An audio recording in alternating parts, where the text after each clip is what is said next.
Hello everybody, welcome back to HardReset.Info channel. In today's video, I'll show you how you can easily use filters on your Hohem iSteady M6. So what you guys need to do first is open up the Hohem Joy app on your device.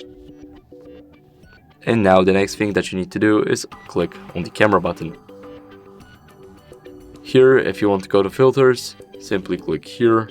And as you guys can see here, we have the most popular ones. Here we have the portrait ones, there's a lot of them. Here we have the scenery, we have the cities, trees, seaside, and much more.